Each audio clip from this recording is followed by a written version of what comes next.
जय श्री राधे कृष्ण। आप सभी का आपके अपने YouTube channel B K Mishra present में बहुत बहुत स्वागत है। आइए आज आप सब सुनेंगे हरितालिका तीज की कथा। आप सभी भक्तों को हरितालिका तीज की ढेर सारी शुभकामनाएं। आप सभी के जीवन में भगवान भोलेनाथ, माता पार्वती की कृपा से आप सभी को सभी प्रकार के सुख और समृद्धि की प्राप्ति हो। हरितालिका तीज का व्रत जो कि हर वर्ष भाद्रपद माह के शुक्ल पक्ष की तृतीया तिथि के दिन हरितालिका तीज का व्रत किया जाता है। इस व्रत को सबसे पहले माता पार्वती ने, जो कि भगवान शिव को पाने के लिए, जो कि हस्त नक्षत्र से युक्त तृतीया तिथि के दिन माता पार्वती ने हरितालिका तीज व्रत को किया था, जिससे भगवान शिव जी प्रसन्न होकर के उन्हें प्राप्त हुए थे। हरितालिका तीज का व्रत, इस व्रत को महिलाएं अखंड सौभाग्य की प्राप्ति के लिए इस व्रत को रखती हैं और कुमारी कन्याएं इस व्रत को मन इच्छित वर की प्राप्ति के इच्छा से रखती हैं। यह व्रत भगवान शिव, माता पार्वती की प्रसन्नता के लिए किया जाता है, जिससे कि भगवान शिव जी माता पार्वती प्रसन्न होकर के अखंड सौभाग्य का आशीर्वाद प्रदान करते हैं। तो आइए सुनते हैं हरितालिका तीज की कथा। तो बोलिए प्रेम से भगवान भोलेनाथ की जय, माता पार्वती की जय, भगवान गणेश की जय। एक समय की बात है कि सूत जी कहते हैं कि मंदार की माला से जिन पार्वती जी का केश पाश अलंकृत है और मुंडू की माला से जिन शिव जी की जटा अलंकृत है, जो पार्वती जी दिव्य वस्त्र धारण की है और जो भगवान शिव जी दिगंबर, ऐसे श्री पार्वती जी तथा शिव जी को प्रणाम करता हूँ।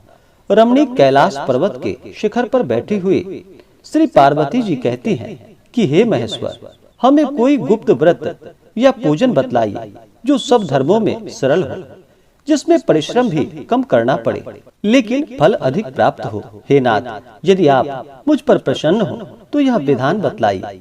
हे प्रभु, किस तप, व्रत या दान आदि से मध्य और अंत रहित आप जैसे महाप्रभु हमको प्राप्त हुए हैं।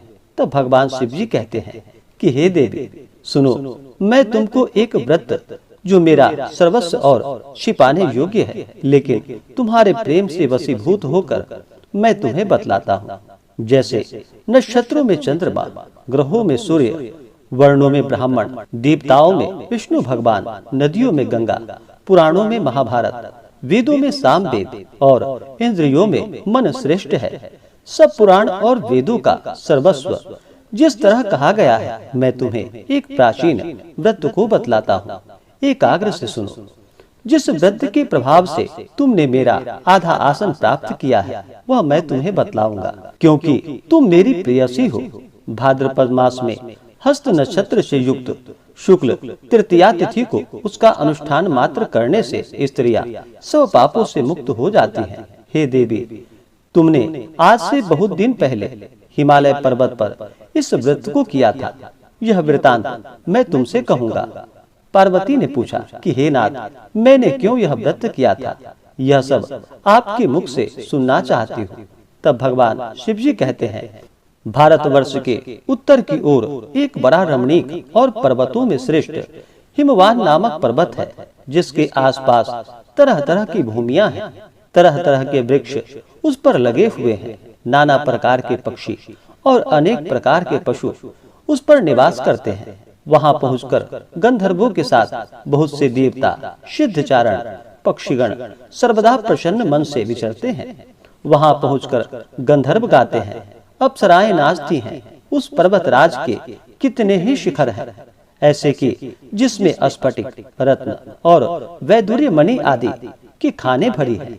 यह पर्वत ऊंचा तो इतना अधिक है कि मित्र के घर की तरह समझकर आकाश को स्पर्श करते रहता है।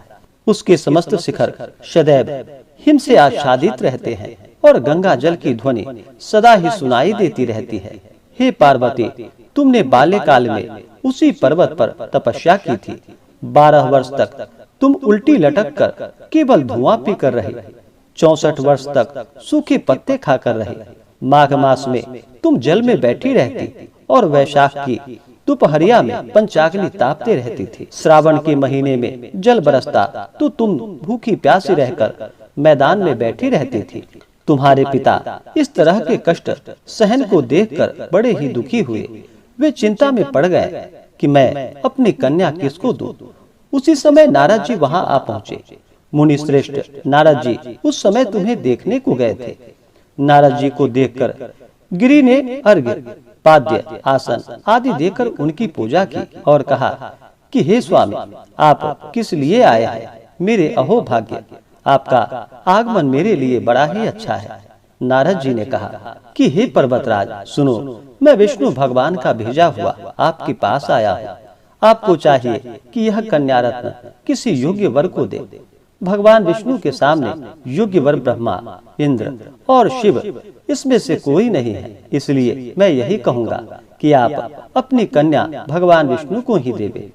हिमवान ने कहा कि भगवान विष्णु स्वयं मेरी कन्या ले रहे हैं और आप यह संदेश लेकर आए हैं, तो मैं उन्हें अपनी कन्या अवश्य ही दूंगा।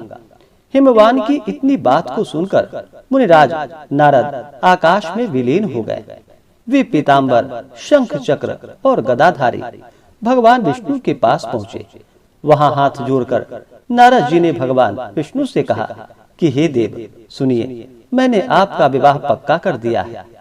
उधर हिमवान ने पार्वती के पास जाकर कहा कि हे पुत्री, मैंने तुम्हें भगवान विष्णु को दे डाली है। तब पिता की बात को सुनकर तुम बिना उत्तर दिए ही अपनी सखी के घर में चली गई।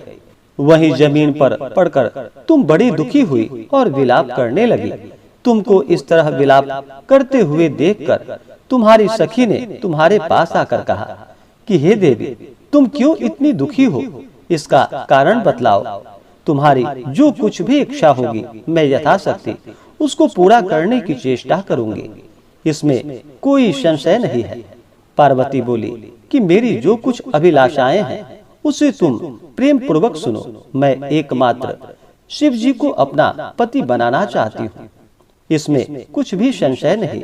मेरे इस विचार को पिता ने ठुकरा दिया है, इसमें मैं अपने शरीर का अब त्याग कर दूंगी।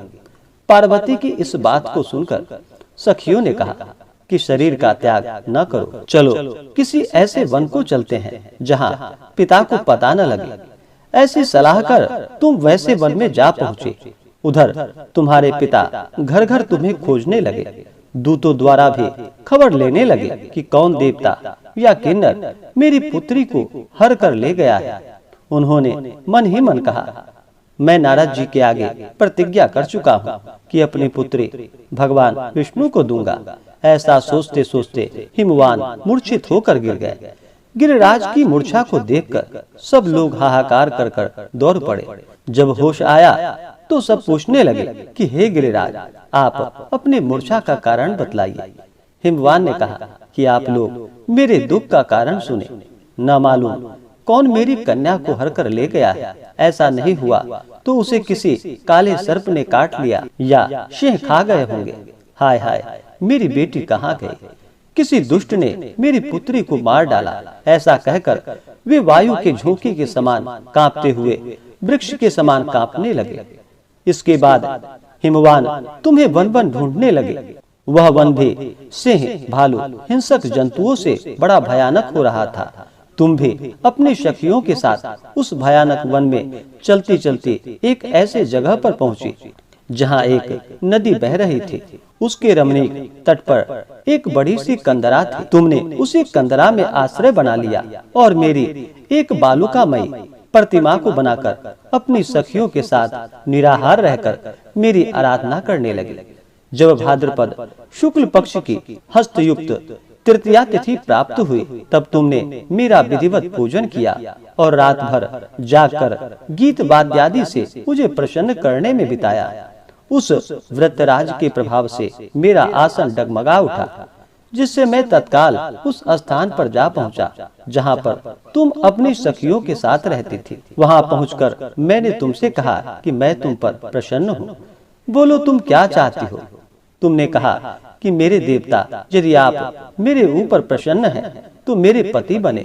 मेरे तथास्तु कहकर कैलाश पर्वत पर वापस आने पर तुम वह प्रतिमा नदी में प्रवाहित कर दी और सखियों के साथ उस महाव्रत का पारण किया। हिमवान भी तब तक उस वन में तुम्हें खोजने के लिए आ पहुँचे। चारों दिशाओं में तुम्हारी खोज करते करते वे व्याकुल हो चुके थे, इसलिए तुम्हारे आश्रम के समीप आ पहुँचे और पहुँचते ही गिर पड़े। थोड़ी देर बाद उन्होंने नदी के तट पर दो कन्याएं देखी। देखते ही उन्होंने तुम्हें छाती से लगा लिया और बिलख कर रोने लगे। फिर पूछा कि पुत्री, तुम सिंह, व्याघ्र आदि जंतुओं से भरे इस वन में क्यों पहुंची हो? पार्वती ने उत्तर दिया कि हे पिताजी, मैंने पहले ही अपने आप को शिव जी के हाथों सौंप दिया था। आपने मेरी बात टाल दी, इससे मैं यहाँ पर चली आई। हिमवान ने सांत्वना दी कि हे पुत्री, मैं तुम्हारी इच्छा के विरुद्ध कुछ भी नहीं करूँगा। तुम्हें अपने साथ लेकर घर आए और मेरे साथ तुम्हारा विवाह कर दिया। इसी से तुमने मेरा अर्ध आसन पाया है। तब से आज तक किसी के सामने मुझे यह व्रत प्रकट करने का अवसर प्राप्त नहीं हुआ। हे देवी, मैं यह बताता हूँ कि इस व्रत का हरितालिका नाम क्यों पड़ा। तुमको सखिया हर कर ले गई थी, इसी से हरितालिका नाम पड़ा। इस पर पार्वती जी ने कहा कि हे प्रभु, आपने नाम तो बताया, अब इसकी विधि बतलाइए। इसका क्या पुण्य है, क्या फल है, यह व्रत कौन करे? तब भगवान शिव जी पार्वती जी से कहते हैं कि हे देवी, मैं स्त्री जाति की भलाई के लिए यह उत्तम व्रत बतलाता हूँ। जो स्त्री अपने सौभाग्य की रक्षा करना चाहती हो, वह यत्न पूर्वक इस व्रत को करे। पहले कदली के खंभे आदि से सुशोभित एक सुंदर मंडप बनावे। उसमें रंग बिरंग के रेशमी कपड़ों से चंदवा लगाकर चंदन आदि सुगंधित द्रव्यों से वह मंडप लिपवावे। फिर शंख, भीरी, मृदंग आदि बजाते हुए बहुत से लोग एकत्रित होकर तरह तरह के मंगलाचार करते हुए उस मंडप में पार्वती जी तथा शिव जी की प्रतिमा स्थापित करे। उस रोज दिन भर उपवास कर बहुत से सुगंधित फूल, गंध और मनोहर धूप, नाना प्रकार के नैवेद्य आदि एकत्र कर मेरी पूजा करे और रात भर जागरण करे। ऊपर जो वस्तुएं गिनाई गई है, इसके अतिरिक्त नारियल, सुपारी, जमीरी नींबू, लौंग, अनार, नारंगी आदि जो फल प्राप्त हो सके उन्हें इकट्ठा कर ले। उस ऋतु में जो फल तथा फूल मिल सके विशेष करके रखे। फिर धूप दीपादि द्वारा निम्नलिखित मंत्रों का उच्चारण करता हुआ पूजन करे। इसके बाद शिवाय, शिव रूपिण्य यहाँ से लेकर प्रसन्ना भव पार्वती तक मंत्रों का उच्चारण करे, जिसका अर्थ इस प्रकार है। हे शिवे, शिव रूपिणी, हे मंगले, सब अर्थों को दान देने वाली हे देवी, हे शिव रूपे आपको नमस्कार है। हे शिव रूपे आपको नमस्कार है। हे शिवे, आपको सदा के लिए नमस्कार है। हे ब्रह्म रूपिणी, आपको नमस्कार है। हे जगत धात्री, आपको नमस्कार है। हे सिंह वाहिनी, संसार के भय से भयभीत मुझ दीन की रक्षा करो। इस कामना की पूर्ति के लिए मैंने आपकी पूजा की है। हे पार्वती, मुझे राज्य और सौभाग्य दो, मुझ पर प्रसन्न हो। इन्हीं मंत्रों से पार्वती जी तथा शिव जी की पूजा करे। तदंतर विधि पूर्वक कथा सुने और ब्राह्मण को वस्त्र, गौ, स्वर्ण आदि देवे। इस तरह एक चित्त होकर स्त्री पुरुष दोनों एक साथ पूजन करे। फिर वस्त्र आदि जो कुछ भी हो उसका संकल्प करे। हे देवी, जो स्त्री इस प्रकार पूजन करती है वह सब पापों से छूट जाती है और उसे 7 जन्म तक सुख तथा सौभाग्य प्राप्त होता है। जो स्त्री तृतीया तिथि को व्रत न कर अन्न को भक्षण करती है, वो 7 जन्म तक बंध्या रहती है और उसको बार बार विधवा होना पड़ता है। जो सदा दरिद्री, पुत्र शोक से व्याकुल, शोकाकुल स्वभाव की लड़ाकी तथा सदा ही दुख भोगने वाली होती है और उपवास न करने वाली स्त्री अंत में घोर नरक में जाती है। तीज को अन्न खाने से सूकरी, फल खाने से बंदरिया, पानी पीने से जोंक, दूध पीने से सांपनी, मांसाहार करने से बाघिन, दही खाने से बिल्ली, मिठाई खाने से चींटी और सब खाने से मक्खी होती है। उस रात्रि को सोने से अजगरी और पति को धोखा देने से मुर्गी होती है। इसलिए हर स्त्रियां व्रत को अवश्य करे। दूसरे दिन स्वर्ण, चांदी, तांबा तथा बांस के पात्र में अन्न भरकर ब्राह्मण को दान दे और फिर व्रत का पारण करे। जो स्त्री इस प्रकार व्रत को करती है वह मेरे समान पति पाती है, और जब वह मरने लगती है तो तुम्हारे समान उसका मुख रूप हो जाता है।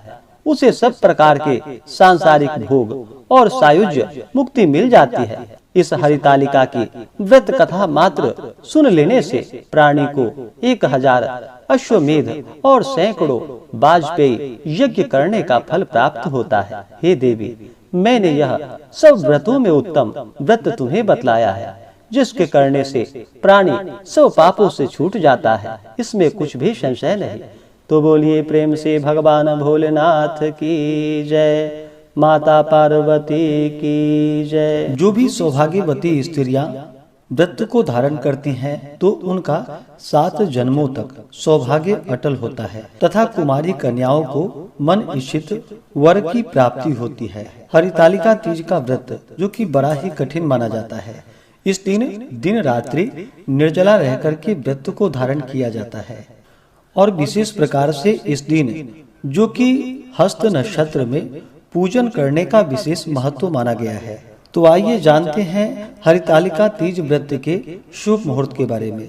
भाद्रपद मास शुक्ल पक्ष की तृतीया तिथि प्रारंभ समय जो कि 5 सितंबर 2024 दिन गुरुवार दोपहर 12:23 और तृतीया तिथि की जो समाप्ति है वह 6 सितंबर 2024 दिन शुक्रवार को दोपहर 3:02 पे तृतीया तिथि की समाप्ति है।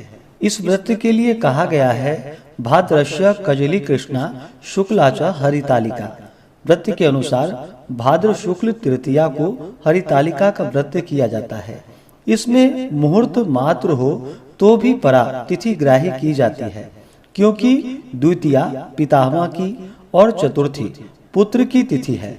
अतः द्वितीया का योग निषेध करके चतुर्थी योग को श्रेष्ठ माना गया है। इस कारण से जो भी हरितालिका तीज का व्रत धारण करने वाले हैं वो सभी 6 सितंबर 2024 दिन शुक्रवार को व्रत को धारण करेंगे। 6 सितंबर को ब्रह्म मुहूर्त का जो समय है वह समय सुबह 4:30 से सुबह 5:16 तक होगा। सूर्योदय का समय सुबह 5:40 और सूर्यास्त शाम 6:11।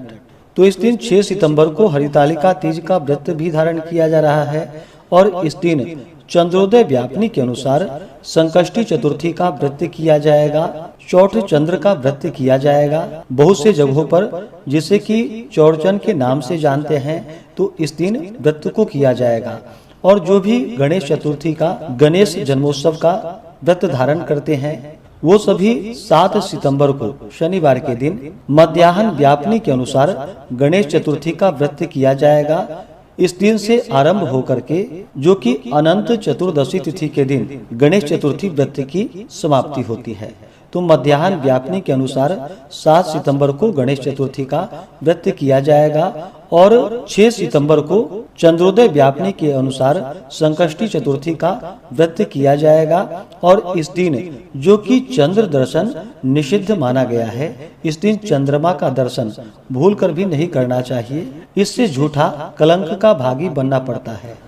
अगर भूल चूक से चंद्रमा का दर्शन हो जाए तो भगवान गणेश जी का पूजन करना चाहिए और श्यामंतक मणि का कथा श्रवण करना चाहिए। विशेष प्रकार से गणेश चतुर्थी व्रत के बारे में जो कि आप दूसरे वीडियो में जान पाएंगे। इस व्रत में जो कि हस्त नक्षत्र का विशेष महत्व माना गया है और इस बार नक्षत्र जो कि हस्त नक्षत्र पड़ रहा है 6 सितंबर को, जो कि सुबह 9:25 तक हस्त नक्षत्र होगा। उसके बाद चित्रा नक्षत्र शुरू है। पूजन के लिए विशेष प्रकार से सुबह के समय में जो मुहूर्त है वह समय सुबह 5:40 से सुबह 9:25 तक। इस विशेष मुहूर्त में आप भगवान शिव माता पार्वती का गौरी गणेश का पूजन संपन्न करें। वैसे इस दिन जो कि दिन रात्रि ही पूजन किया जाता है और प्रदोष काल के समय में पूजन का भी महत्व माना गया है। तो प्रदोष काल पूजन का जो समय होता है वह समय सूर्यास्त के 1 घंटे पहले और 1 घंटे बाद तक का समय प्रदोष काल का होता है। तो प्रदोष काल का जो समय होगा पूजन के लिए, वह समय शाम 5:11 से शाम 7:11 तक होगा। तो जो कि यह विशेष मुहूर्त है, आप विशेष मुहूर्त में पूजा कर सकते हैं। और अन्य मुहूर्तों के अनुसार पूजा के लिए जो शुभ मुहूर्त है, यह समय चौघड़िया मुहूर्त के अनुसार है, जो कि सुबह से ही चर, लाभ और अमृत नामक शुभ चौघड़िया मुहूर्त सुबह 5:40 से सुबह 10:21 तक है। उसके बाद फिर शुभ नामक चौघड़िया मुहूर्त सुबह 11:56 से दोपहर 1:30 तक है। उसके बाद चर नामक शुभ चौघड़िया मुहूर्त जो कि शाम 4:37 से शाम 6:11 तक है। उसके बाद लाभ नामक शुभ चौघड़िया मुहूर्त रात्रि 9:03 से रात्रि 10:30 तक है। उसके बाद शुभ अमृत और चर नामक शुभ चौघड़िया मुहूर्त रात्रि 11:56 से रात्रि 4:14 तक है। तो विशेष प्रकार से शाम के समय में ही पूजन का कार्य संपन्न कर ले तो यह बड़ा ही पुण्यफलदायी होता है। एक तो आप सुबह के समय में हस्त नक्षत्र में पूजन संपन्न कर सकते हैं। उसके बाद फिर आप चाहे तो शाम के प्रदोष काल के समय में पूजन को संपन्न कर सकते हैं। इस दिन 6 सितंबर को योग जो कि शुक्ल योग होगा रात्रि 10:15 तक। उसके बाद ब्रह्मा योग होगा। रवि योग भी बन रहा है जो कि सुबह 9:25 से अगले दिन सुबह 9:02 तक रवि योग होगा। तो सभी भक्तजन 6 सितंबर को हरितालिका तीज का व्रत धारण करेंगे और इन मुहूर्तों के अनुसार पूजन का कार्य संपन्न करेंगे। 6 सितंबर को अभिजीत मुहूर्त का समय सुबह 11:54 से दोपहर 12:44 तक है। विजय मुहूर्त का समय दोपहर 2:25 से दोपहर 3:15 तक होगा। गोधूली मुहूर्त का समय शाम 6:36 से शाम 6:59 तक होगा। और 6 सितंबर को जो राहु काल का समय है, वह समय सुबह 10:22 से सुबह 11:56 तक राहु काल का समय होगा। तो राहु काल समय के दौरान कोई भी शुभ कार्य या नया कार्य नहीं करना चाहिए, इस बात का ध्यान रखें। तो आइए अब जानते हैं हरितालिका तीज के व्रत पूजन महत्व के बारे में। जो भी स्त्रियां इस व्रत को धारण करती हैं, उन्हें चाहिए कि भाद्रपद मास शुक्ल पक्ष तृतीया तिथि के दिन सुबह ब्रह्म मुहूर्त में उठ करके नित्य क्रियाओं से निवृत्त हो करके गंगा नदी में या घर के नहाने के पानी में ही थोड़ा सा गंगा जल मिला करके स्नान करे। उसके बाद शुद्ध वस्त्र धारण करे। इस दिन जो कि पूर्ण श्रृंगार करके दिन रात्रि निर्जला रह करके भगवान गणेश जी का, गौरी गणेश का पूजन करना चाहिए, शिव परिवार का पूजन करना चाहिए और फिर भगवान भोलेनाथ और माता पार्वती का पूरे विधि विधान के साथ पूजन करना चाहिए। पूजन के लिए कदली के खंभे आदि से सुशोभित एक सुंदर मंडप बनाए, उसमें रंग बिरंग के रेशमी कपड़ों से चंदवा लगा करके चंदन आदि सुगंधित द्रव्यों से वह मंडप लिपवाए। फिर शंख, भीरी, मृदंग आदि बजाते हुए सामूहिक रूप से स्त्रियां एकत्रित होकर के मंगलाचार करते हुए मंडप में माता पार्वती तथा भगवान शिव जी की प्रतिमा को स्थापित करें। इस दिन आप चाहें तो स्वर्ण निर्मित प्रतिमा को स्थापित करते इस दिन चाहें तो स्वर्ण निर्मित प्रतिमा को स्थापित करे या बालुकामयी या मिट्टी की प्रतिमा स्थापित करके भगवान शिव तथा माता पार्वती का पूरे विधि विधान के साथ पूजन करना चाहिए। इस दिन सुगंधित फूल, गंध और मनोहर धूप, नाना प्रकार के नैवेद्य आदि एकत्रित कर पूजा करके जो कि रात्रि जागरण करनी चाहिए। सबसे पहले पूजन के लिए एक आसन लगाए। आसन पर पूर्व या उत्तर दिशा की ओर मुख करके बैठनी चाहिए। अपना शुद्धिकरण करके तिलक धारण करे। उसके बाद फिर एक दीप प्रज्वलित करके सबसे पहले भगवान गणेश जी का पूजन करना चाहिए।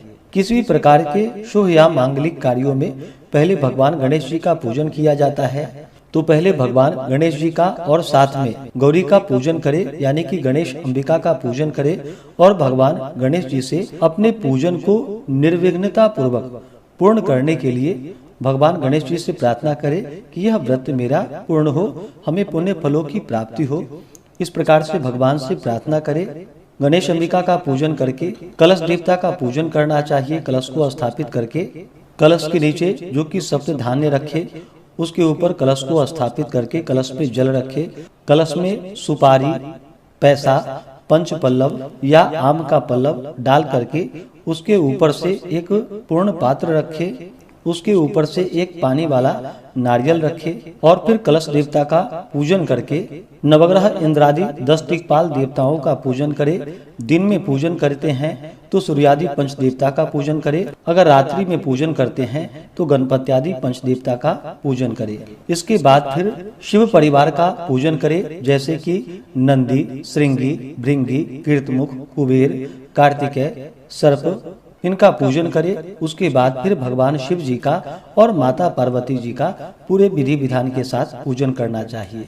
इस दिन भगवान शिव जी का जो कि जल से अभिषेक करे, पंचामृत से अभिषेक करे, शुद्ध गंगा जल से अभिषेक करे। भगवान शिव जी को सफेद वस्त्र चढ़ाएं। वस्त्र के बाद आचमनी के लिए जल चढ़ाएं। इसके बाद यज्ञोपवीत यानी कि जनेऊ अर्पित करे। इसके बाद फिर आचमनी के लिए जल चढ़ाएं और फिर अक्षत, चंदन, पुष्प भगवान शिव जी को अर्पित करे। इस दिन भगवान शिव जी को विशेष प्रकार से सफेद पुष्प चढ़ाएं या कमल का पुष्प मिल सके तो कमल का पुष्प अर्पित करे।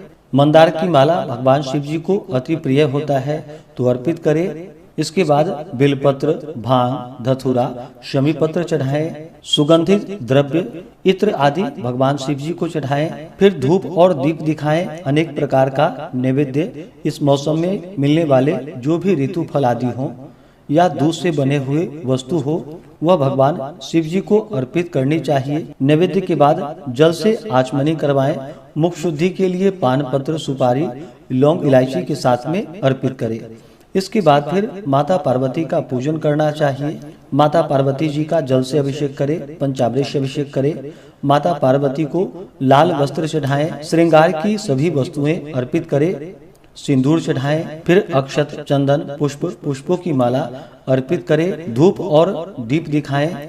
अनेक प्रकार का नैवेद्यादि प्रसाद माता पार्वती को अर्पित करे। इस दिन बांस के टोकरी में समस्त श्रृंगार की वस्तुएं और फल आदि रख करके माता को अर्पित की जाती है। और अपने लिए कुछ वस्त्र रखना हो या श्रृंगार की वस्तुएं रखना हो तो उसे भी एक टोकरी में रखनी चाहिए। जो अपने लिए रखे हों वह अपने लिए रखे और जो दान के लिए रखे हों वो अगले दिन फिर दान करनी चाहिए। तो इस प्रकार से एक टोकरी में सभी प्रकार के श्रृंगार की वस्तुएं, फल आदि रख करके माता को अर्पित करे। मुख शुद्धि के लिए पान पत्र, सुपारी, लौंग, इलायची के साथ में माता को अर्पित करे। द्रव्य दक्षिणा चढ़ाएं। इसके बाद फिर हरितालिका तीज व्रत कथा का श्रवण करना चाहिए। भगवान शिव जी के स्तोत्र, शिव चालीसा आदि का पाठ या श्रवण करना चाहिए और माता पार्वती से इस प्रकार से प्रार्थना करे कि हे शिवे, हे शिव रूपणी, हे मंगले, सब अर्थों को देने वाली हे देवी, हे शिव रूपे आपको नमस्कार है। हे शिव रूपे आपको नमस्कार है। हे शिवे आपको सदा के लिए नमस्कार है। हे ब्रह्म रूपिणी आपको नमस्कार है। हे जगत धात्री आपको नमस्कार है। हे सिंह वाहिनी आपको नमस्कार है। संसार के भय से भयभीत मुझ दीन की रक्षा करो। जिस कामना की पूर्ति के लिए मैंने आपकी पूजा की है, हे पार्वती मुझे राज्य और सौभाग्य दो, मुझ पर प्रसन्न हो। इस प्रकार से जो कि माता पार्वती जी से प्रार्थना करनी चाहिए। इस प्रकार से कथा आरती करने के बाद आचार्य को दक्षिणा देनी चाहिए। उन्हें जो भी आपसे बन सके अन्न, वस्त्र, गौ, स्वर्ण आदि जो भी आपका सामर्थ्य हो उसके अनुसार ब्राह्मण को प्रदान करनी चाहिए। इस प्रकार करते हुए रात्रि जागरण करते हुए समय को व्यतीत करे और अगले दिन जाकर के यानी कि चतुर्थी की सुबह नित्य क्रियाओं से निवृत्त होकर के स्नान करके शुद्ध वस्त्र धारण करके पूजन और आरती कर ले। इसके बाद फिर जो भी दान की वस्तुएं हो, जो बांस की टोकरी में आपने रखा हो, अपने लिए जो सामग्री है वह निकाल करके उसके बाद ब्राह्मण को फिर प्रदान करनी चाहिए। इस प्रकार व्रत को धारण करने से, कथा श्रवण करने से 1000 अश्वमेध और सैकड़ों वाजपेयी यज्ञ का पुण्य फल प्राप्त होता है। तथा सुख सौभाग्य का आशीर्वाद प्राप्त होता है। प्राणी के सभी प्रकार के पाप और ताप नष्ट होते हैं तथा सभी प्रकार के सांसारिक सुखों की प्राप्ति हो पाती है। व्रत के दौरान व्रती को कुछ बातों का ध्यान भी रखना चाहिए। इस दौरान व्रती को किसी के ऊपर क्रोध नहीं करनी चाहिए या अपने मन में किसी के प्रति ईर्ष्या द्वेष का भाव नहीं लाना चाहिए। ब्रह्मचर्य का पालन करना चाहिए। शुद्ध और सात्विकता का पालन करना चाहिए। इस दिन व्रत को निर्जला रखा जाता है, यानी कि दिन और रात्रि में अन्न और जल दोनों का ही त्याग करके व्रत को रखना पड़ता है। जिन माताओं बहनों का स्वास्थ्य सही ना हो, रोगी हो, वृद्ध हो, तो आप फलाहार आदि ग्रहण करके व्रत को धारण करें और भगवान से क्षमा याचना कर लेनी चाहिए। तो आशा करता हूँ कि यह जानकारी आपको अच्छा लगा हो। ऐसे ही ज्ञानवर्धक जानकारियाँ प्राप्त करते रहने के लिए, व्रत पूजा के बारे में जानने के लिए, कथा को सुनने के लिए चैनल पे अगर आप पहली बार आए हैं तो चैनल को लाल बटन दबा करके सब्सक्राइब करें। साथ में बेल आइकन घंटी को दबाएं ताकि आने वाली वीडियो का नोटिफिकेशन आपको समय से मिलता रहे। वीडियो को लाइक करें, शेयर करें। सुखी रहें और स्वस्थ रहें। जय श्री राधे कृष्ण। धन्यवाद।